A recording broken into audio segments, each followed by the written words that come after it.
Okay, everyone, welcome back to Zupi, the Autotelic Mindset Podcast. Here joining me is Luka Stoikos, uh, Olympian, fresh back from Quarantina. Yeah, we're lucky to have you on board. I've had a couple now from the 2026 Olympic Games, but it's nice to, it's still fairly fresh. So it'll be nice to talk about along with other stuff regarding mindset, performance, and all that fun stuff. So welcome on. Thanks for having me. Happy to be here. So what I like to kind of get started, especially your story, seems a lot more common in the sport of bobsledding. But I want to hear a story from coming back from a football player to someone who's joined bobsled, like how that all happened and how you arrived as a bobsledder. So just take me through the process of how you got from where you were to being a bobsledder. Yeah, my story pretty much began in university. So I was attending University of Toronto and was there on a football scholarship, and just playing for the Blues. And I think in my third season with the team, I decided to join track and field because I found it was common. There's common theme in football where like season would end, you're all beat up and you kind of just become very sedentary for the next few months. And, maybe you're just the easy thing to get back into is lifting. A lot of the guys, the big guys, don't really like sprinting or anything. So I'm like, you know what? I'm going to keep running year round. I'm going to join track. And, I had to join the track team just to train with them. And ultimately it kind of turned into my coach just one day entering me in one of our home meets. So it wasn't much to enter me in it. So I did it. And he's like, you know what? You actually ran fast enough to compete. Like, you want to do this? And I was like, you know what? Okay. Let me talk to my football coaches, and they gave me their blessing. So I did it. And so I was in university, basically became a dual sport athlete, was still competing in football. My aspirations were always go play in the CFL. And, fast forward a year, it was my final year to either do track or train fully for the combine. And, I ended up prioritizing football because that was obviously my main goal. Went through the season, wasn't the greatest of years, but I knew I had the athletic abilities to at least perform at the combine and turn some heads despite our record as a team, which wasn't very good.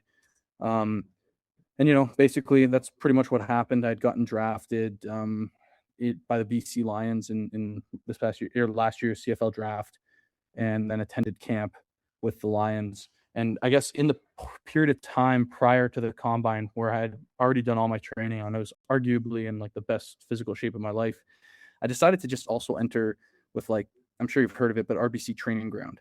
Yeah, Um, yeah. I went to one of their combines because it was at my school. Oh, nice. And while I was there, I made contact with Ryan Summer from Bobsleigh, Canada. And we kind of just started chatting, and he's like, you know what, dude, like you got a good build for this, man. Like, you should really consider it. And I was like, yeah, I'm in, like, I'm interested coming out to try it, but I can try and make CFL first. I said, I'll let you know if anything falls through. So maybe fast forward about a month later, I get drafted, go to camp, make it pretty much all the way through camp. And then on the last day, they're kind of just assessing who they're going to move forward with. And they ended up releasing me. And I immediately called them up and said, hey, when do I start? Let's get out. And I think a couple weeks after that, I went back home to Toronto, saw my family, and then I was gone again and went to Calgary for a camp. And it was complete intro to pushing, never done it before, like complete newbie. And this is just in the ice house. So essentially it's just a push track. So all you practice is the push. You just push it down a downhill, and then it comes back up. And then on the way up, it loses speed. So then you push it back, and then you can just continually run the reps. Gotcha. So this was a camp in the ice house, basics of pushing. They did some evaluations at the end of it, and I ended up pushing fairly well considering I was brand new to the sport. And they kept inviting me back, and I would continue to kind of just do better and better. And ultimately, what happened was we end up shifting over to like our preseason camp, which is where we actually start sliding. Because by that point, I'm just a guy who's been pushing. Like, I'm not a box slider by any means. So that was the real test. Went down the hill for the first time. That was a crazy experience. Very fun though. And then at the end of that camp, what usually happens is they have 2 circuits that we compete on. There's 3 within the IBSF, which is like the Bobsleigh Federation, like our governing body. But ultimately, there's NAC, like North American circuit, and then the World Cup circuit. for me going into this, in my time leaving U of T, I didn't necessarily leave on the greatest of terms with some of my coaching staff members. And I believe I'd left the meeting saying, well, if I get cut from the CFL, I'm not coming back. I'm going to try to make the Olympics in bobsled. Yeah, And I'd said this yeah. months. That was always in the back of my mind. And Yeah. I'm like, I'm doing this. I'm making it happen.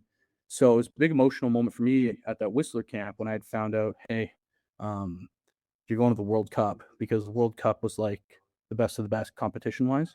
So I knew that was where I wanted to be if I was going to try to show or show what I could do on that highest level.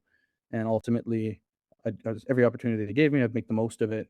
And fast forward about, I think World Cup was like 3 or 4 months. This Whistler camp, so the first time I ever slid was in October of 2025.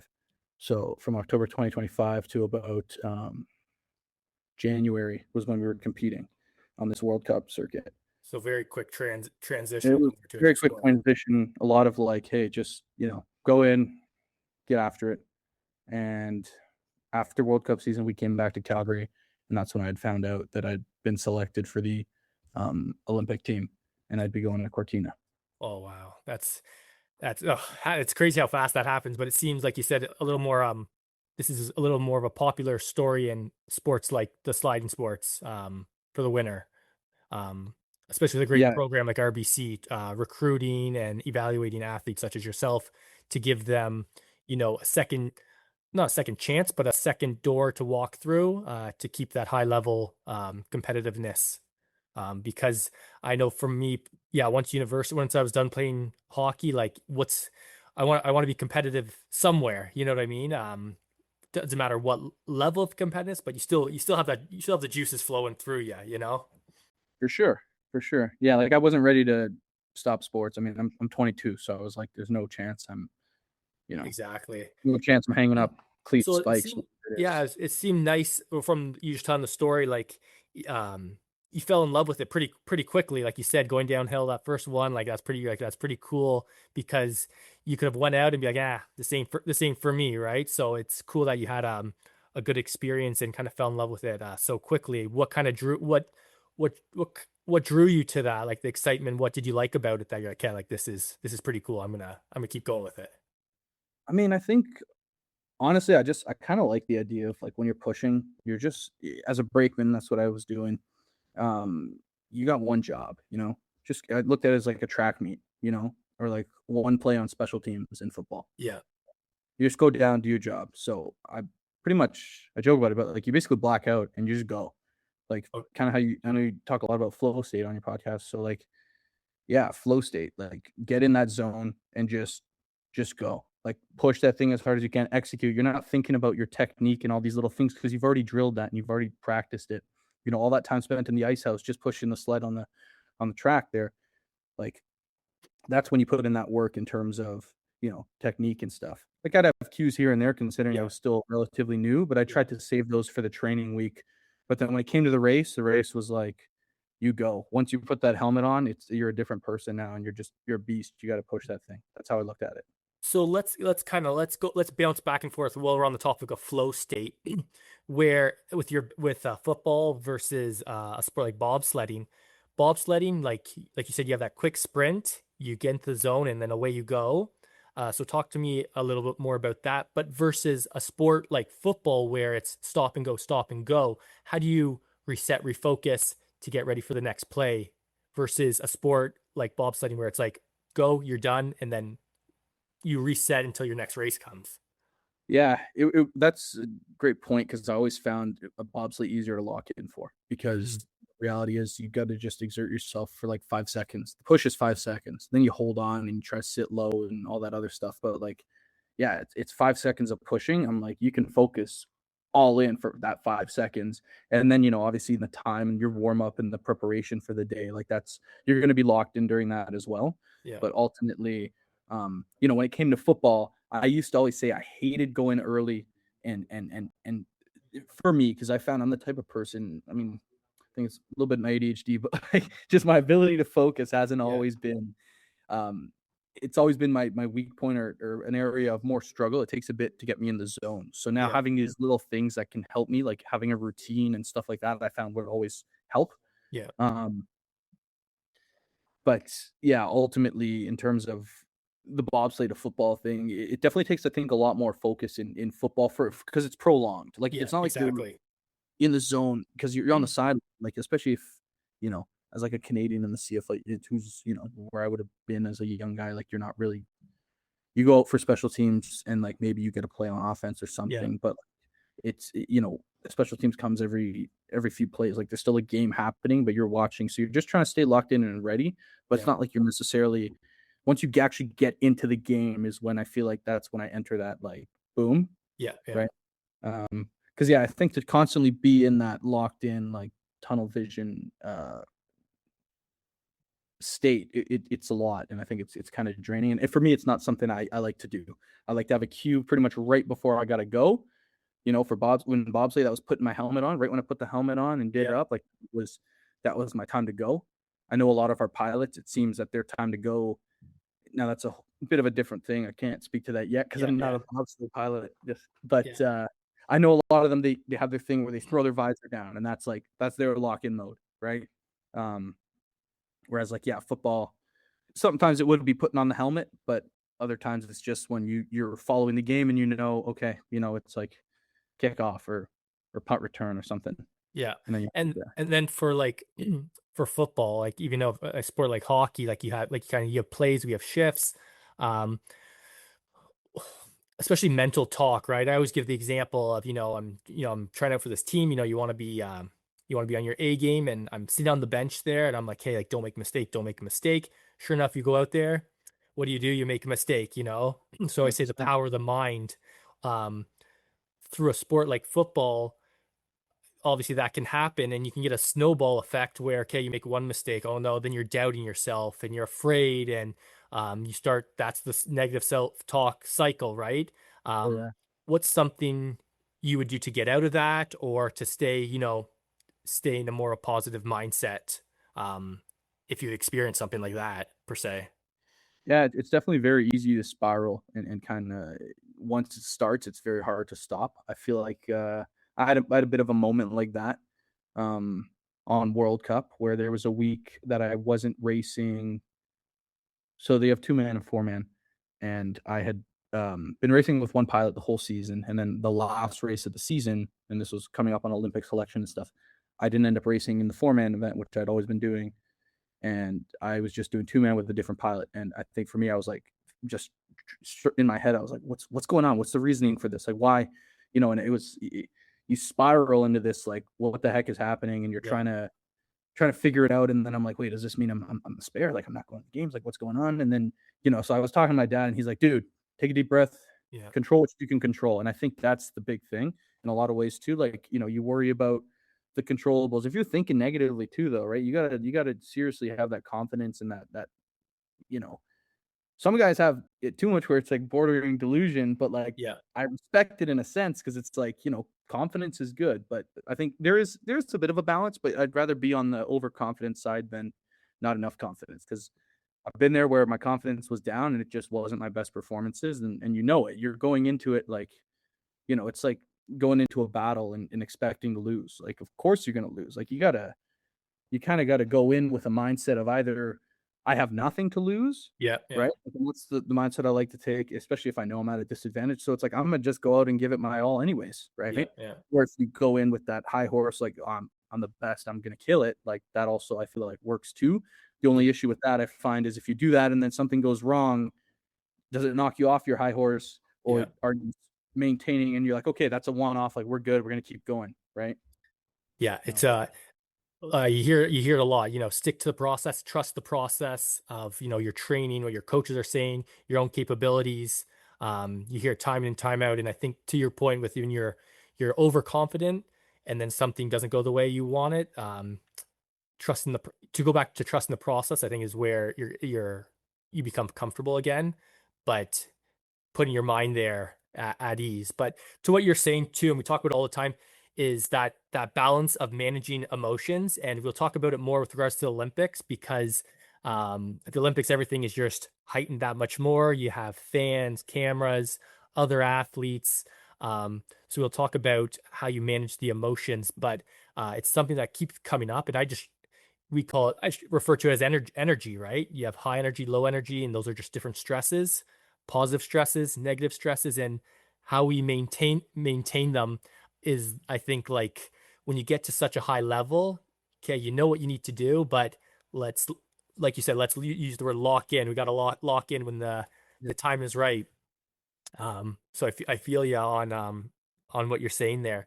I'm gonna go back to actually I'm gonna come back to a question I have, but before that, because I kind of talked to you about it before we got on here, is talk to me about a multi-sport athlete because I know today you have with technology and just athletes progressing so quickly and so good that we tend to want to be specialized because we don't want to lose an opportunity to train and get better. But talk to me about specializing versus being a dual athlete and, maybe the benefits of um, being a dual athlete you might have over someone who may specialize. Not that one's better than the other, but from your experience and where you've come from, maybe talk to me about how some of those other sports have helped you to where you are in bobsledding.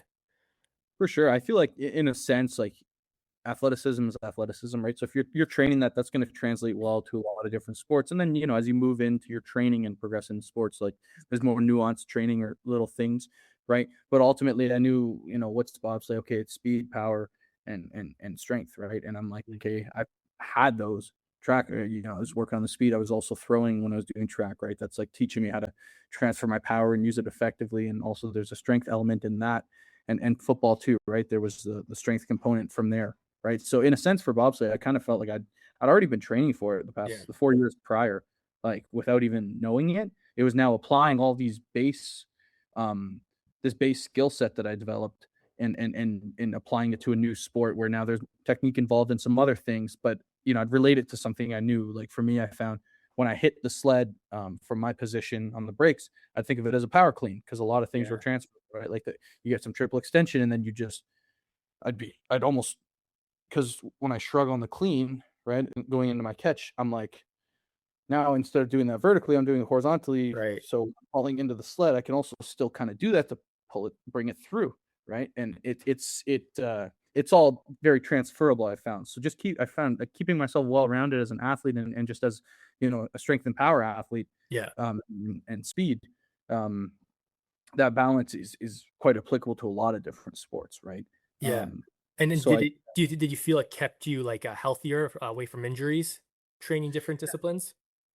No, I think so too. In some ways, I think the hardest part, and I talked with one of my teammates about this, who's also a dual sport athlete, but like you don't really get an off season a lot of the time, Right. Yeah. right? Where that's how I always felt, in a lot of ways. Like, oh, I want a true off season because I want to try Yeah. to maximize everything, right? And I think that's what I'm going to try to lean for now with bobsleigh, right? Like CFL and football, especially now because I'm doing the pilot school, and I know from a starting young in bobsleigh as a pilot is a very good route to take, Mhm. because it can set you up for longevity in the sport. And I kind of I like the idea, and I'm still kind of exploring it as I progress in that. But yeah, ultimately, I think that for myself, I definitely want to try to experiment with that, having a true off season in a sport. But it does feel different too, because then when you enter the off season, you're like, wow, what am I doing? Like my whole life is, I guess, just training for the next 7 months, which I'd never really had in the past, Yeah. right? Yeah. I've Yeah. always been going from football to competing, and the thing I like competing in track, and the thing I liked about competing in track was because it kept me competitive year round. Right. Is how I looked at it. I find I'm a quite a competitive person, so staying in that competitive state and not letting myself get too comfortable, Right. um, Right. is something I try to balance. Yeah. Yeah. Nice. Yeah. I like you said, it's having those different making connections between different sports, different movements, um, and being a multi-sport athlete, like you kind of touched on, body awareness, right? Like I've training some athletes, specifically hockey, guys who have not dabbled in other sports, or even in the gym, their emotion or not emotional, um, their physical awareness and spatial awareness with their body is they're very new and very beginner. And once you can start to figure out the way your body moves, it goes a long way. It's especially coming from a like working on the complex, let alone the mind, the body itself is complex too. And to have that, not say advantage, but understanding of how our body moves or should move in a certain situation, I find being a dual athlete can go a long way. And you kind of touched on that through your experience versus maybe someone who specializes.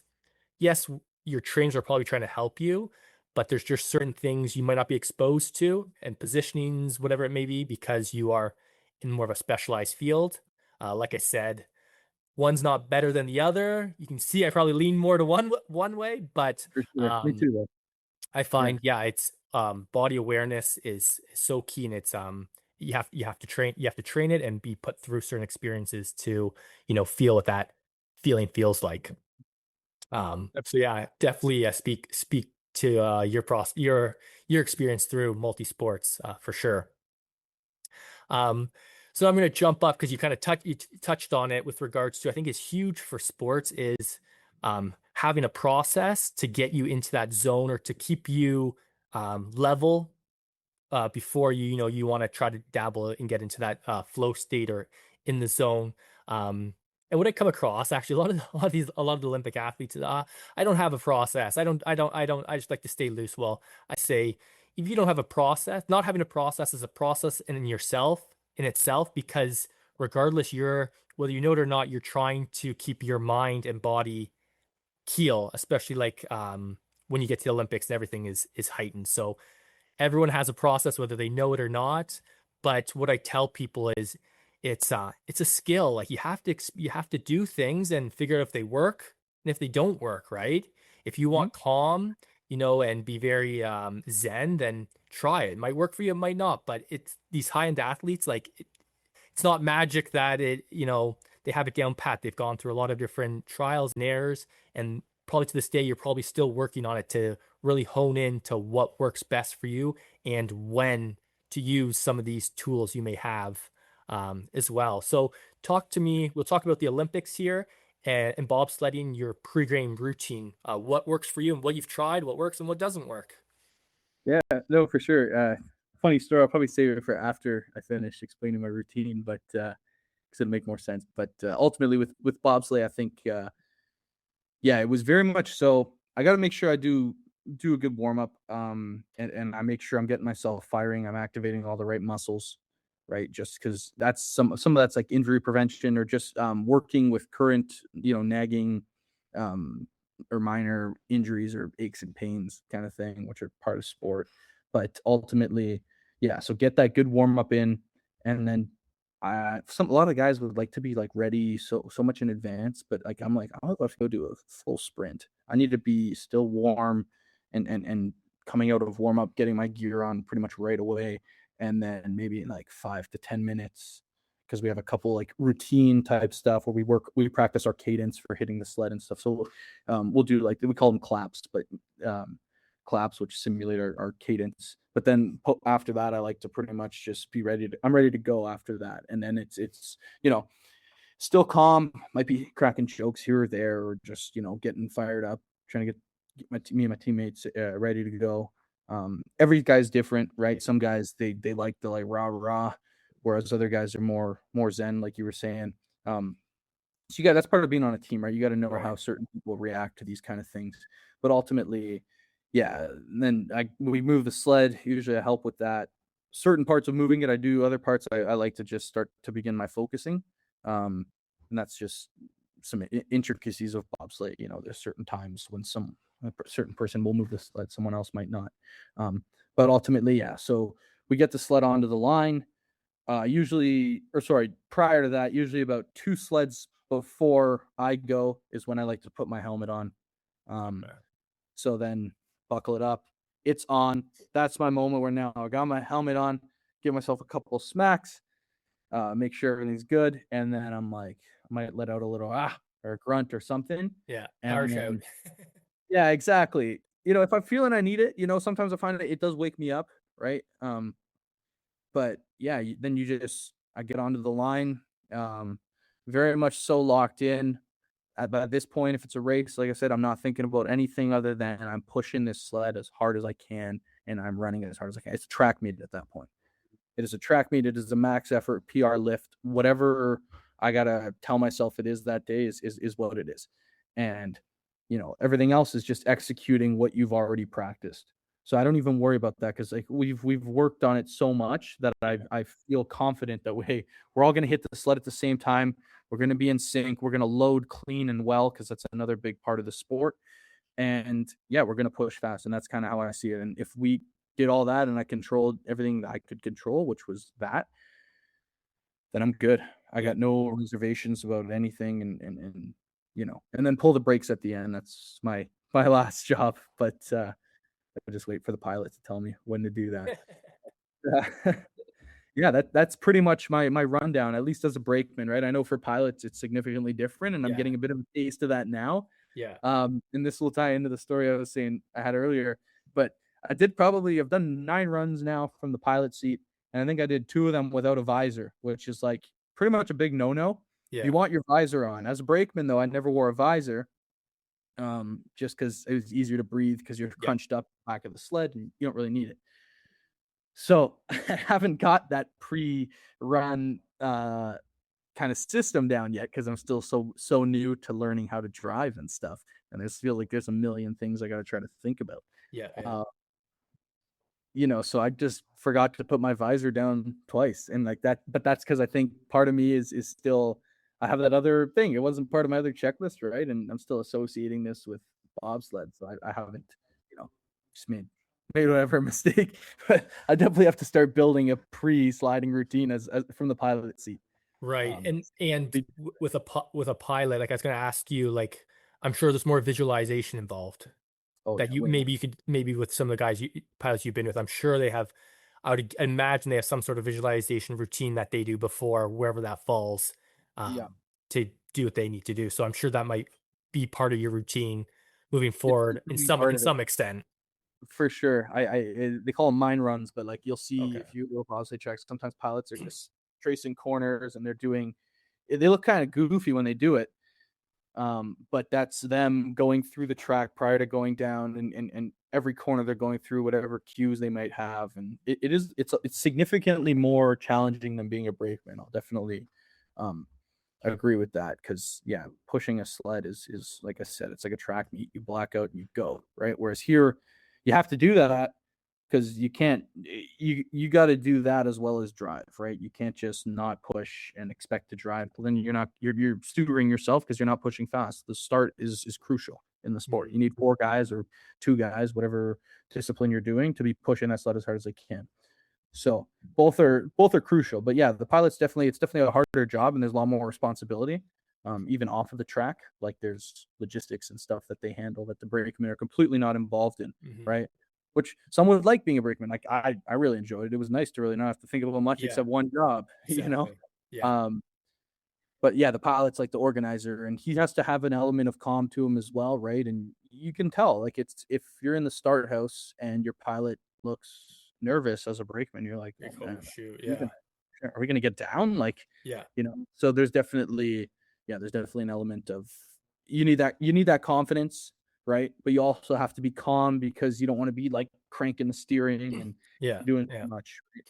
Yeah, So and like you said, team sport, regardless of 20 guys, 30 guys versus 3 or 4, that energy is transferable, like you just said, right? Whether they know it or not, or you know it or not, that if he doesn't have confidence in you and you don't have confidence in him, it doesn't matter how big of a role you play, you do play a role, and that's going to affect you one way or another. So for it's sure. the pros and cons of being on a team. You can feed off the energy, but sometimes it can be a negative feedback, and then all of a sudden you're affected versus if you're an individual sport, it's all kind of all on you. So Definitely. I like comparing the two because of those aspects of it. And kind of like you said before, you got to know your and understand your teammates because everyone has their own thing that they like, their process that they like to do. And if you're going to throw them off, they're going to throw you off, then, there goes your 5 second push down the drain, right? Yeah. Um, so I go back to a little bit about your process. So like it seems like you like to be kind of moving the whole time. But are you listening to music? Do you recite any affirmations or words? Um, the Olympics, particular with everything that's going on, the media and stuff like that. Um, get me inside your head a little bit more through that period of time where you're warming up and getting on the track. Can you kind of dive deeper into that maybe for us? Sure. Yeah, so I think I could tell a lot about what kind of day it's gonna be based off of my warm up, obviously. How am I feeling? What's my energy like? I'll do a little bit of bouncing around. Okay, am I feeling springy today or am I feeling a little stiff? Like what do we gotta work on? What do we gotta do? So my warm up's never exactly the same, but the basis of it is the same. Yeah. And then there's some days too I pull up to the track and I'm like, man, I just really don't want to warm up. And those are the days I know I gotta force myself to warm up because then Yeah. I gotta get my head into it. Um, but then yeah, ultimately pre-run, I'm a spiritual guy. I always do the sign of the cross before I go down. That's my thing. Yeah. That's my relationship with God, and that's something I do. And that's a big part of my locking in and stuff, especially in a sport like bobsleigh. I feel like I joke, but I'm like, yeah, I make peace with God before I go down. Yeah. Like, Yeah. Yeah. like seriously though, because you never know what's gonna happen. But Yeah. 100%. that, that's a part of it, and that is mentally right. That's mental game. Other people might have some other kind of thing that I'm sure does something similar for them. Yeah. Um, but yeah, that's another part of what I do. That is part of my lock in. That happens post putting on my helmet as we're kind of waiting to get up on the starting block. You take all your snow pants and everything off and throw them to the side. Make sure your spikes don't have ice in them. Yeah. Yeah. These are little like just checks, right? But Right. Right. ultimately, Which is part of the, like you said, it's part of the process, right? 100%, right? You got to be ready.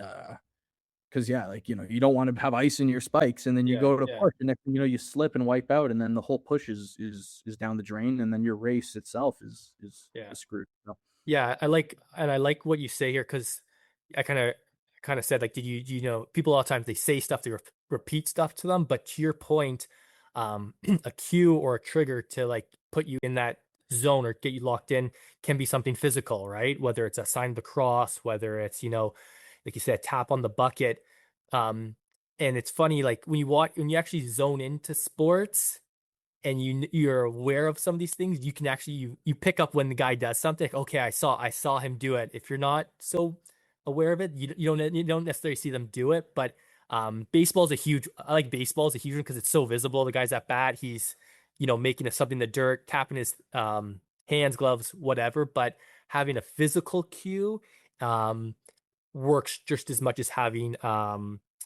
audio cue that you're repeating in your head to get you locked in. So people who are yeah, listening, these are techniques, tips, tricks, whatever you want to call them, you can put into your toolkit. Um, can be physical and can be more audio with regards to you're saying to yourself. So I'm just kind of people who are listening, especially if they're younger, these are things to just take note of, and you're sharing them with us, which I love because, like I said, you got to try them out, see what works for you and what doesn't, and you build it on top of that process and having those skills as you progress in your career. So I just wanted to point out the difference between that. Okay, so like we said, we've touched on how you got into the sport, multi-sport athlete versus a specialized, and a little bit of your process that you kind of go through um, with regards to bobsledding and staying locked into the flow state and zone. Um, Obviously, you're new to the bobsledding. I know it's been a short transition, but you got to the Olympics. But now, I want to say the real work starts. You got 4 years of preparation now for this next one. You're really all in now, right? Especially gaining more experience. And um, what I asked the Olympic athletes, the 4 year process is breaking down your goals. Because it's 4 years. Yes, we have that goal of going to the Olympics, but how do you break that down so that when you get to that moment, you've been checking things off your list the way you go. So what's your goal setting process look like? I know it might be changing here and there, but generally speaking, um, talk to me more about your personal goal setting, what that would look like. yeah. I think it's funny because you get into the right when I got into the season, I'm seeing things that I'm already like, oh man, I wish I trained this in the off season, or oh man, I should have done this. So you take mental notes of that and you put it in the back of your head because the work's already done. But there's certain elements of my training that maybe I want to try to improve. Like obviously my Olympic lifts has always been something I've done, the power cleans and the snatch and stuff like that. But it's still something I want to try to continue to maximize. And I'm realizing that in this sport, especially because it's good to be heavy, but you don't want to be heavy at the cost of your speed, right? Yeah. So if I can be pound for pound strong, so that's a big goal of mine this off season is pound for pound strong. With football, uh, um, I'd relate to my body weight to how I felt as a football player in a weird way, because I think I would always be like, oh man, you're not 230, or oh man, you're not 240. Like, what the heck? Like, you're not even half the guy you were the other day, and it's very easy to get in that kind of negative idea. But the reality is, like, that's cool, but it doesn't matter. Are you still as fast? Are you still as strong? Right. Or like if I'm still the same strength I am at 225 versus 230, I might as well be 225 because then I could probably run faster. Right? Yeah, 100%. So basically, pound for pound strength is a big goal of mine now with bobsleigh. So I don't see myself probably getting any heavier than maybe 230, 235 in that range. I think 240 was too heavy, and that's what I came out of football into bobsleigh.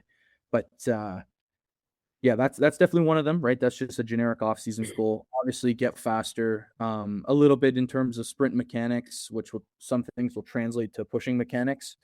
I want to get in the ice house, and that kind of goes back, like intertwined with sprinting and pushing. It's just the mechanics of it and the technique. I want to break down my technique. Where am I losing power? Where can I be more effective? And then try to implement that and drill it the correct way to be more technically sound moving forward, right? Because even though I may be going the pilot route, which is still up in the air, still kind of getting a feel for it. But then that's one of those like short-term goals that I have to see. Like, do I want to be a pilot for the next 4 years of the quad? What happens if by year 3 it's just still I'm not grasping it? Can I go back to being a brakeman for year 4 and still go to the games, right? Yeah. I have to keep my pushing up as well as my trying to learn my piloting and excel. There's been guys who've done it in 3 years, right? But resources are far and few in terms of trying to get us on tracks, and there's obviously a lot of financials involved. And at 22, that might not be something I can necessarily take in. But I guess I have kind of all over the place and just spewing here, so I'll try to narrow it down. But I have some training or physical goals. Yep. Right. I got some goals pertaining to pushing and stuff. And then also, what's following this pilot school, I got to talk with my coaches and see what's the next few years of the quad going to be like. Am I going to be a pilot or not? Yeah. If not, is that arguably mean I could try out again for football? Possibly. I think it would be too difficult seeing what's involved in being a pilot. I think it would be too difficult to try to do both. Yeah. As a brakeman, as long as you can maintain those essential strength, speed, and power. Yeah. And get in a sled and do it well. It's easier to transition from one season to the other. We have guys on the team currently who do that. Yeah. Right? Okay. Yeah. It's not the most ideal, but it definitely is a doable thing. Yeah. Right. But right now, with my experience in bobsleigh, it's been great and something I'm willing to give up everything else to fully pursue. Right. Which is a bit of a change from what we were talking about earlier in terms of, doing multiple sports. Right. Yeah. But I'd still consider myself a bit of a track athlete in the off season, just purely based off of my training. Right. Yeah. I have at least 3 days a week of sprinting and speed work on a track. And that's something I plan on continuing. I guess one other area of goal setting that I need to assess for the next 4 years leading up to the Olympic, or 3 years leading up to an Olympic year, would be I got to finish school, because throughout the whole process, getting drafted and stuff, I never actually graduated. So my first month at the games, I was actually trying to balance, or my month at the games was my first month of second semester of school, and I was actually trying to balance a bit of a course load with that. So that was an issue in itself that I had to kind of overcome and try to navigate. And I'm still working on catching up almost in the semester almost finished, right? So that's very very common with a lot of the younger athletes in the Olympics, and these are things that people don't know necessarily. Which it's good to, like, you're a human, you're doing all your other stuff, and that plays on the mental aspect of it too, whether you know it or not, trying to just figure out the other aspects of your life. So it's good that people hear that, hey, yeah, I'm an Olympic athlete, but I don't do this full time. I do my schooling or I have another job. It's Yeah. plays in mentally as well. And that's the other side too that I was going to get to, is just the financial side of things, right? Like I'm kind of working on maybe a bit of a, I don't know if I'd call it a career, but working for the Army Reserves, just because I saw the opportunities in terms of the flexibility with the schedule while still getting paid, and then continuing to serve my country, not only at the Olympics, but also Hmm. in the military. But that was an idea that came to me as I was leaving after the games, and it was something I'd explored prior, but I followed through with the process leading into this a little bit more, just to try to take care of my financials as well. Yeah. Because there's so many aspects of life, right? That you have to balance, just being a non-athlete, but then even as an athlete, right? Um, Yeah, I always say, as people, I use this balance board idea. You want to be in all areas of life, relationships, career, sports. You want to be balanced as much as possible, but the truth is, it's never balanced. You put oh, more effort here, then over here suffers. You put more effort here, it's never truly balanced. But our goal is to try to somehow balance as best as possible using tools and techniques and meeting people to create a team that allows to do it. But yeah, to your point, yeah, it's never balanced, and one area is always stronger, weaker than the other. But for such is sure. life, right? Exactly. Awesome. So one last little topic here. I just talk to me about like, man, you're an Olympian, like gold, silver, bronze. It doesn't matter to me, people who can make it to the Olympics, like that just speaks volume. It's incredible. Um, it's incredible accomplishment, and especially in your case, in such a short period of time to do it the way you did it. Um, what does that mean to you? How did you feel? All those big emotions that come with the Olympics. Talk me through a little bit about that. I think honestly, the biggest thing was the opportunity to represent my country at like pretty much the biggest sporting event in the world, right? Obviously, bobsleigh as a sport isn't, but the Olympics itself are watched by the entire world, right? And it really brings Exactly. people together, which is nice. Um, I mean, yeah, it's definitely cool that I got to go and stuff like that. But the way I look at it is like, okay, next 4 years of this quad, what are we doing? How do we get a medal? Yeah. Because I'm very big on like, if I'm going to do something, I want to do it to the fullest and to the absolute best I can do. And not, that doesn't say that I didn't do that at this past Olympics, but how many more controllables can I obtain now? What else can I control to Exactly. better set us up on path to get a medal? And that's ultimately where my head's been at since the games have ended. But yeah, overall though, amazing experience. Had a great time, and just Mhm. being there. I didn't need any stims, any pre-workout, nothing like that at the Olympics. Like just having the crowd there, seeing my family come watch, and seeing them get to watch me perform in my sport that they've only seen from TV and stuff was very cool.